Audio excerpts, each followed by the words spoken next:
आज आप news India पर देखिए स्पेशल रिपोर्ट, जिसमें हम आपको दिखाएंगे लुटेरी दुल्हन की फरेबी दास्तां। वो लाल सुर्ख जोड़े में मासूमियत का चोला पहनकर फरेब करती है, दुल्हन बनकर घरों में दाखिल होती है, घर बसाने की झूठी खुशी का इजहार करती है, शादी के नाम पर घरों से नाता जोड़ती है, लेकिन मौका मिलते ही अपने नापाक मंसूबों को अंजाम देकर फरार हो जाती है।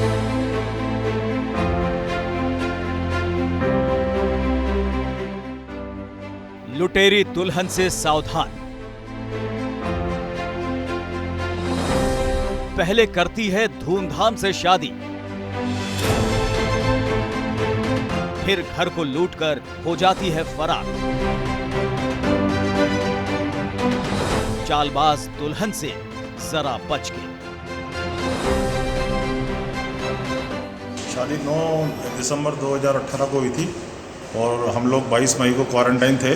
क्वारंटाइन में बहू जो है सारा सोना, घर का पूरा सोना और अन्य सारे आभूषण और सामान लेके चली गई आगरा बिना बताए।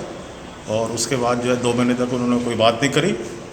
2 महीने के बाद इन्होंने जो है इनके परिवार वालों ने 6 जने आके और हंगामा किया जयपुर में आके। उसके बाद फिर हमने जो है अपने बजाज नगर थाने में रिपोर्ट दर्ज कराई।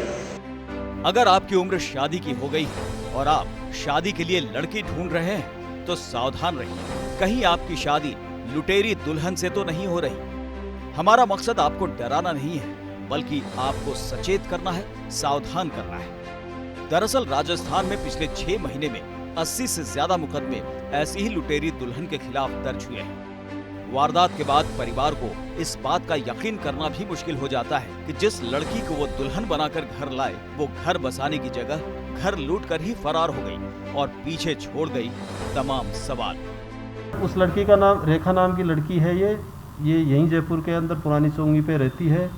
इसने मेरे से पहले भी काफ़ी लड़कियों को अच्छी फ़ोटोएं भेजना, जैसे कोई धार्मिक, मेरे जैसा धार्मिक बंदा मिल गया तो उसको धार्मिक बातों में ले लेना, मतलब कि जिस टाइप का बंदा होगा उस टाइप की उसके साथ में वो बातें करके और उसको बिल्कुल इस तरीके से कर लेंगे कि नहीं बिल्कुल सही है। लेकिन जैसे इनका मकसद पूरा होता है उसके बाद में ये ऐसे हो जाती है फरार की आपको पता ही नहीं लगेगा कि आपके साथ में क्या हुआ।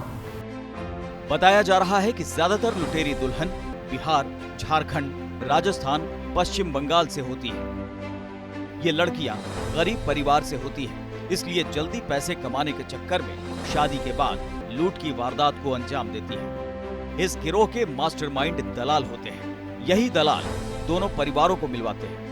पीड़ित परिवार दलालों की चिकनी चुपड़ी बातों में आ जाते हैं और लुटेरी दुल्हन के शिकार हो जाते हैं। ग्रामीण क्षेत्र में जो लड़के जो बेरोजगार रहते हैं, जिनकी शादी नहीं हो पाती है, शादी नहीं होती है तो ये कहीं न कहीं से, जैसे बिहार से, झारखंड से या भरतपुर से या कोई और जहाँ भी इजीली लड़कियाँ अवेलेबल होती हैं वहाँ से दलाल के माध्यम से ये लड़कियाँ आती हैं और दलाल उनको इस तरह से करके दोनों पार्टियों से पैसे लेता है। इस पार्टी से दुल्हन जो लेता है उसे पैसे लेता है और उसके घर वालों से पैसे लेकर के, और इस तरह का वो दलाल का काम पैसे लेने का है।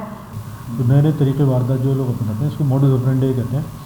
तो उसमें दुल्हन भी फेक होगी, उसका भाई भी जो है वो जो बनाएगी वो भी फेक होगा, इसके अलावा पता भी फेक देते हैं। लेकिन उसमें एज अ प्रपोजल इतना आकर्षक होता है कि आदमी उसकी झांसे में आ जाता है।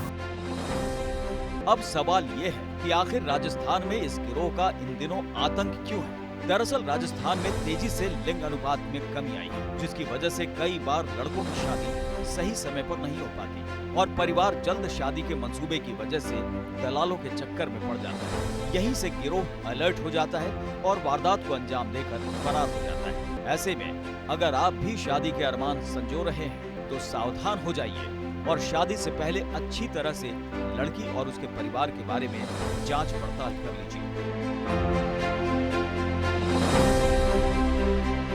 ये गिरोह बड़ा ही शातिर होता है। जो प्रतिष्ठित व्यक्ति होता है या कवारा जो लड़का होता है जो अच्छे परिवार से होता है, दलाल के माध्यम से उस परिवार को संपर्क किया जाता है और उसे कहा जाता है कि लड़की बहुत धार्मिक है और आपके परिवार का अच्छे से ख्याल रखेगी, और बस तभी वो परिवार उनकी बातों में आ जाता है। और जब शादी होती है, शादी के अगली रात ही लड़की घर से ज्वेलरी और माल लेकर फरार हो जाती है। कई केस ऐसे राजस्थान में देखने को मिले हैं जहां पर महज एक दिन में पूरा घर खाली कर दिया लड़की ने। ना सिर्फ सोना चांदी लूट रही है बल्कि परिवार की इज्जत भी लूटी जा रही है।